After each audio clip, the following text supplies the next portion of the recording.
Cristo ilumine todos los hogares y corazones de todos los dominicanos. Que el año nuevo nos traiga nuevas energías y renueve las esperanzas de todos. Son los deseos de Teleimpacto, donde siempre encuentras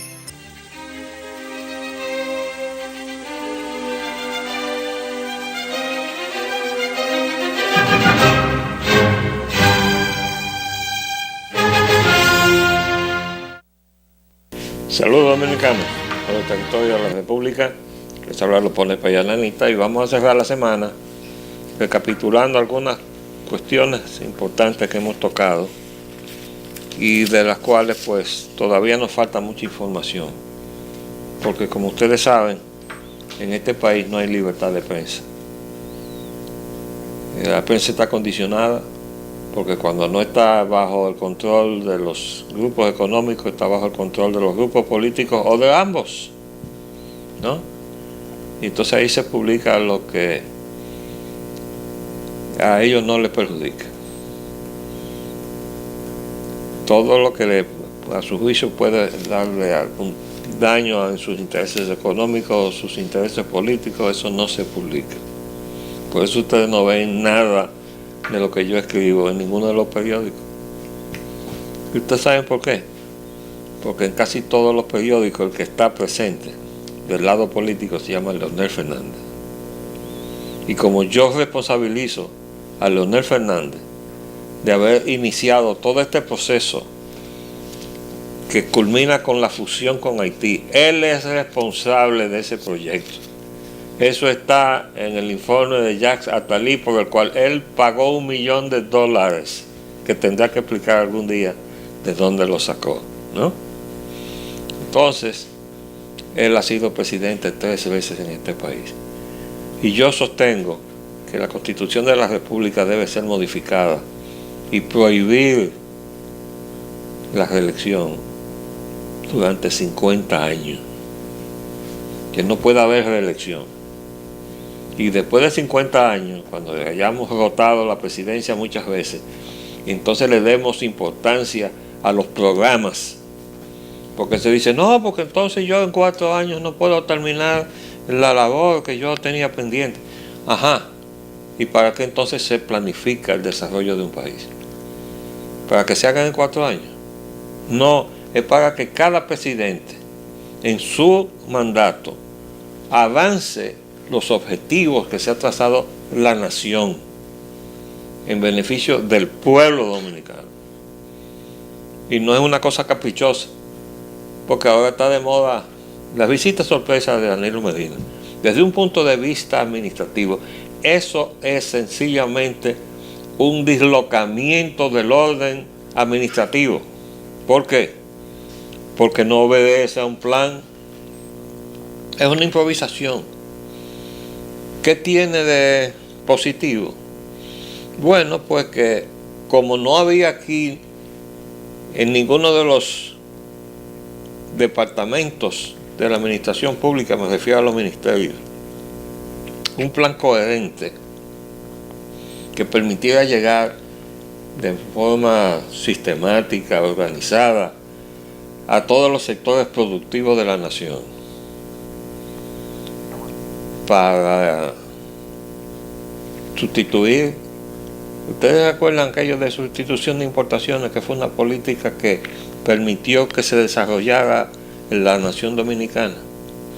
Bueno, pues eso se olvidó porque Leonel Fernández de tomar posesión en el 96, ya en el 97 nos había encasquetado la economía neoliberal, la globalización neoliberal, la entrega al capital extranjero y todo eso que hemos estado viendo, que se ha estado cumpliendo de un mandato a otro que él ha ejercido, y además del mandato que comenzó con 4 años de Danilo Medina y ahora lo ha extendido a 8 años después del fraude electoral que nos encasquetó Roberto Rosario.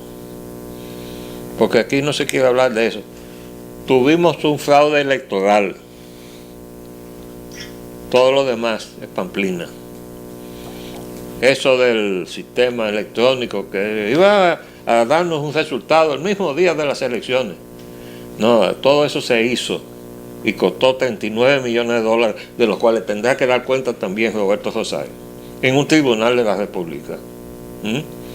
Fue para confirmar lo que decían las encuestas, que Danilo Medina tenía un 62% de apoyo del pueblo. Y quien tiene 62% de apoyo del pueblo, de acuerdo con las encuestas, ¿por qué no se sometió entonces al veredicto del pueblo, al referendo aprobatorio, señor? Lo había ganado de calle. Pero como todo eso es una mentira, entonces se hizo una conspiración contra el referendo aprobatorio.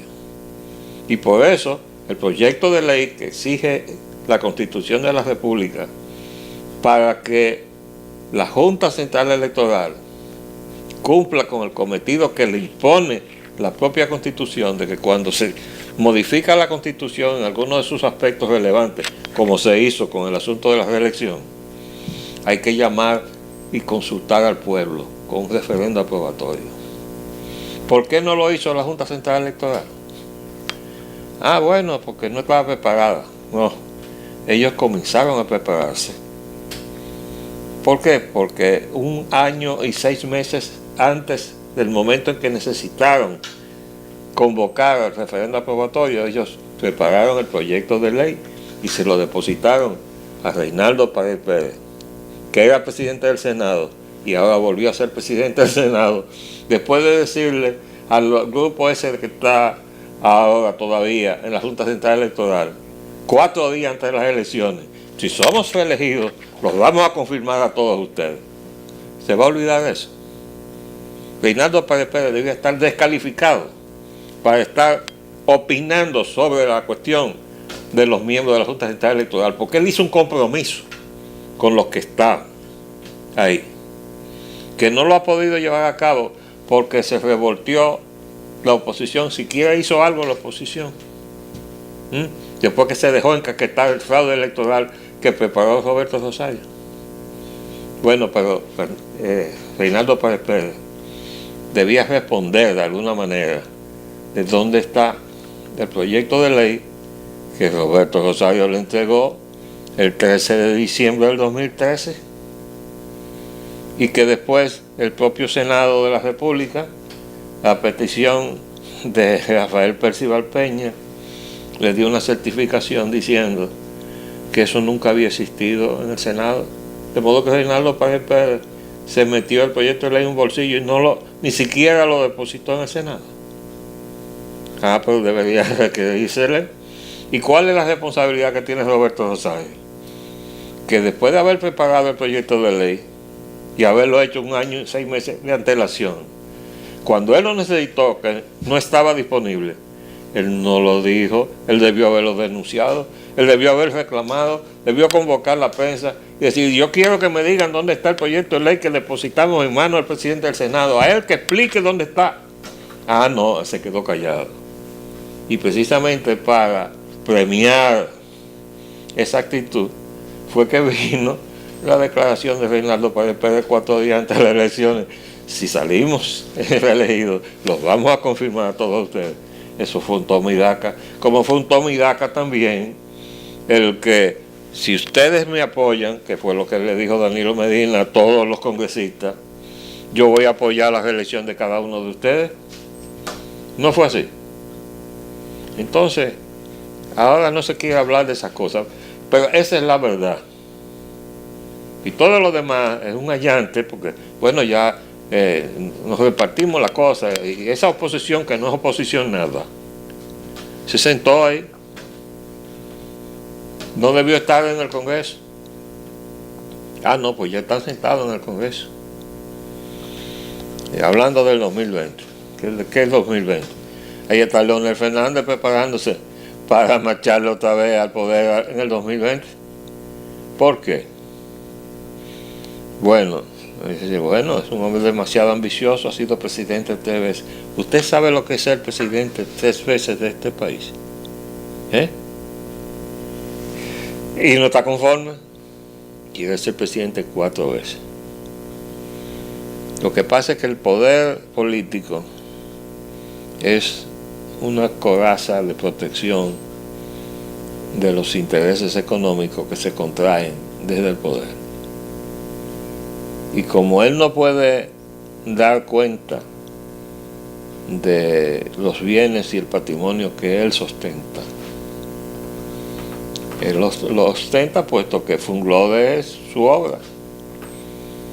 Y yo tengo el testimonio, me reservo el nombre en este momento, de que en la calle Eugenio de Marchena, de donde está Funglode hasta el cruce donde está la coincidencia, o sea, donde desemboca la Capitán Eugenio de Marchena, que hay un parquecito, a la Pedro Enrique Jureña, todo eso es propiedad de Funglode o de Leonel Fernández. ¿Por qué? Porque le hicieron una oferta de compra al edificio que está en la esquina, que tiene, creo que 3 plantas, 4 plantas. Y yo sé de eso porque ese edificio es de la familia Espaillat, de mi primo César Espaillat y su familia. Entonces, aquí hay muchas cosas que se quieren ocultar, pero se ocultan desde el poder.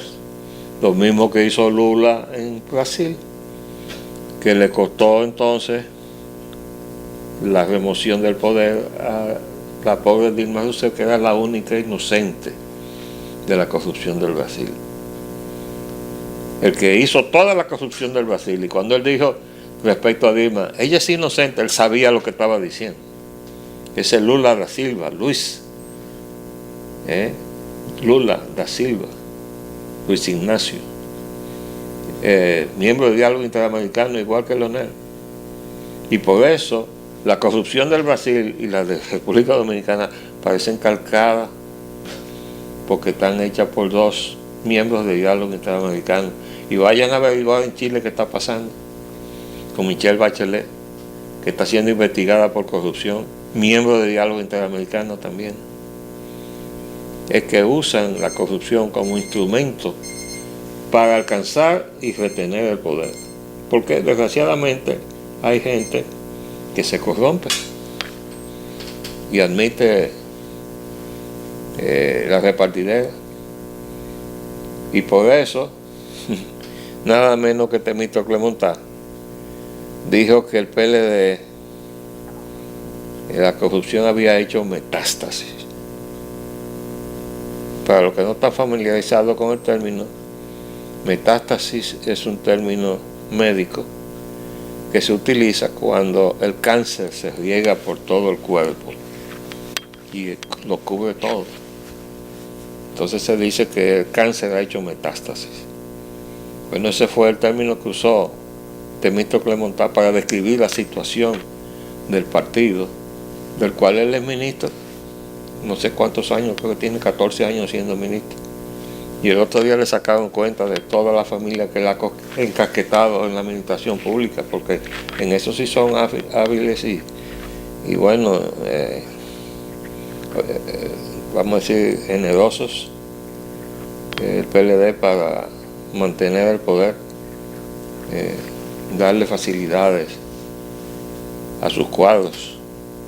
Y si no, sería interesante hacerle una comunicación al Instituto de la Vivienda para que explique quiénes compraron los apartamentos que se construyeron allá en la avenida Luperón, construidos por el Instituto Nacional de la Vivienda, que está institucionalmente llamado a construir viviendas de interés social, y esos apartamentos luego son viviendas de interés social, y además estaban subsidiados por el Banco de Reserva con 1 millón a fondos perdidos, de lo cual tendrá que explicar también el Banco de Reserva por qué puso dinero del banco para que les resultaran más baratos los apartamentos a quienes los adquirieron. Deberían darle una explicación de quienes adquirieron eso para que ustedes vean si no son los cuadros del propio gobierno. Eso es lo que ha hecho metástasis en este país. Y desde luego se está también cumpliendo con los objetivos de la inversión extranjera, a la cual se le ha dado cabida para materializar el hub del Caribe. Y quiero entrar ahí rápidamente, darle la dimensión de por qué Donald Trump enfrenta a China. No solamente porque muchos de los empleos, o sea, de las industrias que estaban en Estados Unidos, que se han ido a China a buscar mano de obra barata en China, es una de las instalaciones a donde se ha ido el parque industrial de Estados Unidos, como se fue a México y a Canadá y a todas partes también. Toda la zona franca que hay en Latinoamérica no es más que la inversión extranjera apoderándose de nuestras economías y desplazando a la empresa nacional, que queda desprotegida. Por eso, cuando yo describía la guerra civil de Estados Unidos, la guerra de secesión, le decía, apréndase estos nombres para que vean la coincidencia con lo que estamos viviendo ahora. El norte era proteccionista, o sea, necesitaba protección frente a Europa para poderse desarrollar. La misma situación que tenemos ahora las naciones en desarrollo, necesitamos protección. Nos quieren quitar la protección. No podemos poner aranceles. Nos quieren desmontar los aranceles. En este momento, lo que se firmó ahí en Centroamérica, el CAFTA-RD, es un proceso de desmonte del arancel de la República Dominicana para desproteger la empresa nacional y que entonces entre en saco acá a hacer lo suyo la empresa extranjera y el producto extranjero. Pero todo eso es lo que hemos venido haciendo, porque eso es lo que nos ha estado haciendo Leonel Fernández. El sur de Estados Unidos era libre comercio, lo que ahora se nos predica. Bueno, pues el norte proteccionista le ganó la guerra al sur libre comercio, de libre comercio. Pero ahora ya la gran potencia del norte, desgobernada por una plutocracia, que Donald Trump es la criada respondona que le ha salido a esa plutocracia de banqueros judíos, de los Rothschild y los Rockefeller y los Lehman Brothers y toda esa gente que armó el lío de Wall Street. Se fueron para China porque ahora quieren hacer de China su plataforma de dominación mundial, desplazando a Estados Unidos, y quieren hacer de la moneda china, el yuan, la moneda de cambio internacional en lugar del dólar. Entonces, ¿qué es lo que es Donald Trump? Es la respuesta a un designio de convertir a Estados Unidos en una nación del tercer mundo. Y el discurso de Donald Trump es el rescate de la nación, deshaciendo todos esos acuerdos internacionales y todos esos disparates que en perjuicio de nosotros, las naciones en desarrollo, como las de América Latina, hizo la plutocracia que ahora está parqueada en China. ¿Por qué ustedes creen que quieren hacer un canal en Nicaragua?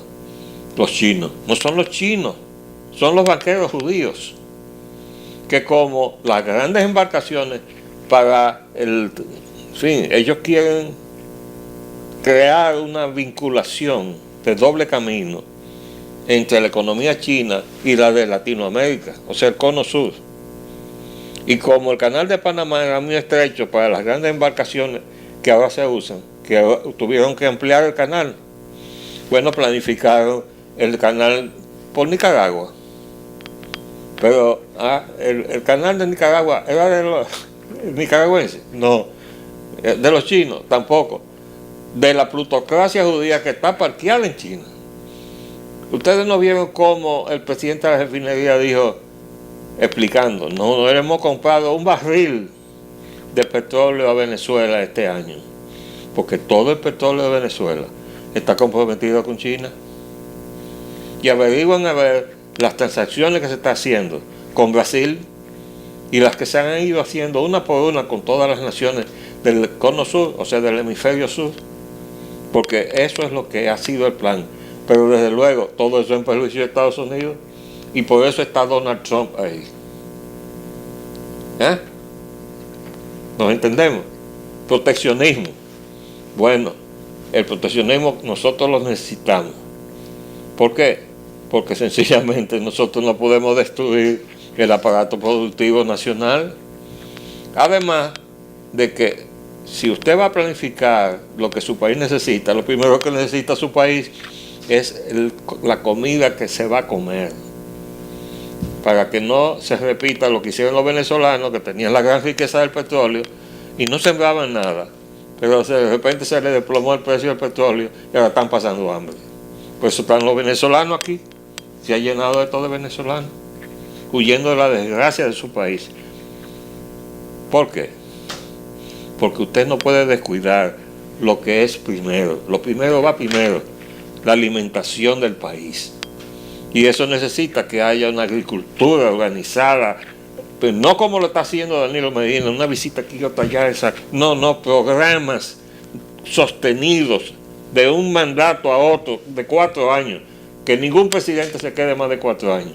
Pero si hay un programa para cultivar que tome 10 o 15 años, bueno, pues los presidentes que vayan llegando, que continúen ese plan.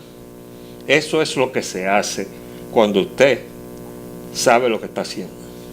Lo demás es pamplina y es el resultado de la improvisación o de que hay otro designio. Ahora, yo no quiero que se me vaya el tiempo sin tocar el tema neurálgico de lo que pasó en la frontera con el capitán que mataron. A mí me llama la atención que después de una crónica muy discreta y ese gran titular del listín de primera plana con el asesinato del capitán, que eso se ha ido sustituyendo por un silencio, sobre todo después que la viuda exigió una explicación de por qué pusieron en libertad a los haitianos que cogieron prisioneros, los que yo reclamé que debieron haber fusilado. ¿Ustedes recuerdan? Bueno, los pusieron en libertad porque el sargento que estaba supuestamente herido por esos haitianos se contradijo tantas veces en sus declaraciones que comenzaron a sospechar de él, y ahora la viuda reclama una investigación profunda, que le digan qué es lo que se está ocultando y quién fue que realmente mató a su esposo, al capitán del ejército. Porque yo le voy a decir una cosa: así como ustedes me vieron de firme en la posición de exigirle a los militares enfrentar a los haitianos en lo que para mí era prácticamente ya el inicio de una guerra, ahora resulta que es peor, porque son supuestamente, o se apunta en la dirección de que fueron sus compañeros los que le hicieron la emboscada para salir del capitán, porque parece que el capitán ponía en peligro sus manejos. Entonces, esa es una situación que es peor que la del enfrentamiento con los haitianos, porque quiere decir que no podemos confiar en las Fuerzas Armadas que tenemos. Y ya les dije, y eso lo recorté, debo tenerlo aquí a mano, una extensa entrevista que se le hizo a los mandos militares dominicanos. Ahí está el ministro de la Defensa, están los 3 jefes de las distintas ramas, en una extensa entrevista que le dio el periódico El Caribe. En esas 2 páginas, donde se habló de todas las dependencias y todas las actividades organizativas que han llevado a cabo, no se menciona una sola vez el incidente de la frontera, ni una sola vez. ¿Y cómo es posible que, cual que sea la circunstancia, cuando se esté haciendo un relato de los retos que confronta esa organización militar en sus 3 armas, el ejército, la marina y la aviación, y le maten a un capitán, no se menciona ni siquiera, lo estamos investigando? Es como si hubieran matado a un perro.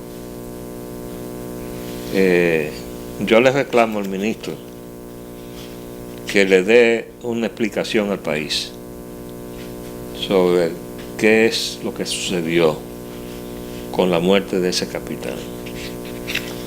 Porque cual que sea, ya le repito, si fueron los haitianos es grave, pero si fueron los militares dominicanos es peor. Y hay un muro de silencio porque los periódicos no tocan el tema haitiano para nada. Y ahí está el proyecto de la fusión y está el Hub del Caribe, que es el proyecto de los chinos, contando con la posición estratégica de la isla de Santo Domingo. Les habló Leopoldo Espaillat Nanita. Nos veremos el lunes. Vamos a ver qué pasa en el fin de semana. Hasta luego.